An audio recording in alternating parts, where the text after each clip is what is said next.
ఈరోజు నేను ఎగ్ పులుసు చూపిస్తున్నాను. టేస్ట్ అయితే చాలా అంటే చాలా బాగుంది. ఇది అన్నంలోకి అలాగే రోటీ చపాతీ అన్నిట్లలో కూడా చాలా బాగుంటుంది.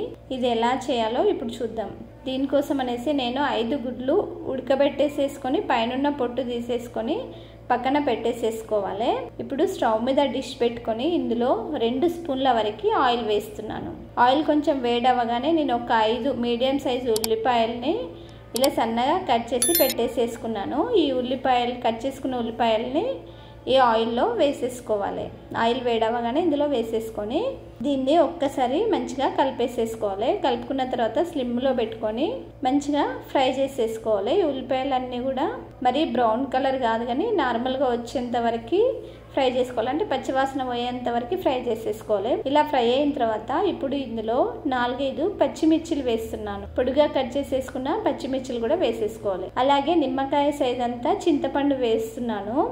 చింతపండు పులుసు కాకుండా ఇలా చింతపండును డైరెక్ట్గా కడిగేసేసి అలాగే వేసేస్తున్నా. ఇలా వేయడం వల్ల టేస్ట్ అనేది చాలా అంటే చాలా బాగుంది.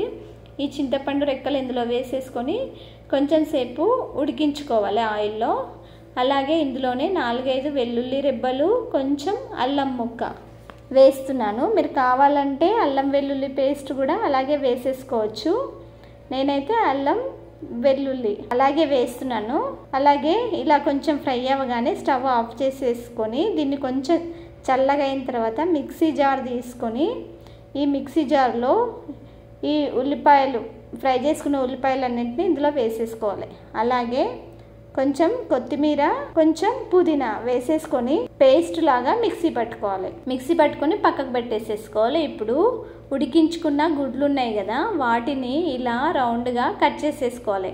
అంటే గీతలు పెట్టేసేసుకోవాలి. ఘాట్లు పెట్టుకొని పక్కన పెట్టుకోవాలి.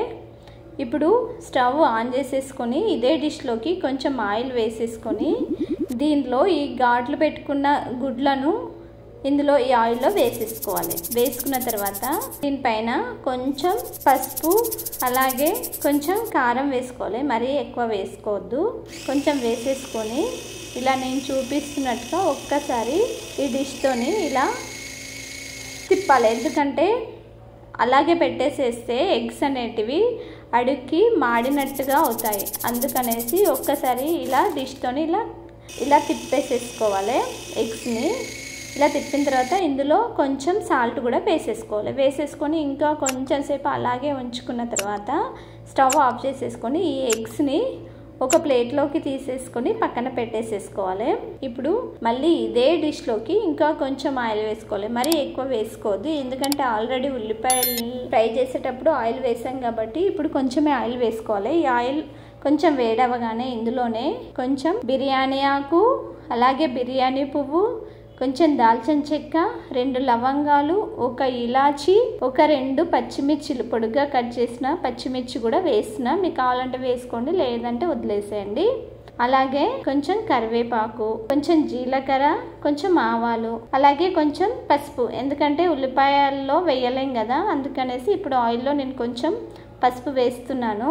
ఇప్పుడు ఇవన్నీ ఫ్రై అవ్వగానే ఇప్పుడు ఇందులోనే మిక్సీ పట్టేసేసుకున్న ఉల్లిపాయ పేస్ట్ను కూడా వేసేసుకోవాలి. ఉల్లిపాయ మంచిగా పేస్ట్ లాగా వేసుకోవాలి. ఎక్కడ కూడా చింతపండు కానీ అలాగే ఉల్లిపాయ ముక్కలు కూడా ఉండొద్దు.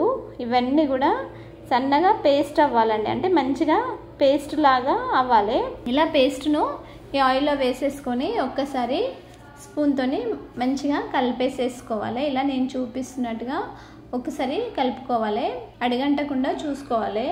స్టవ్ స్లిమ్లో పెట్టుకొని చేసుకోవాలండి. ఇప్పుడు ఇందులోనే మీ టేస్ట్కి తగినంత కారం, ఉప్పు వేసుకోండి.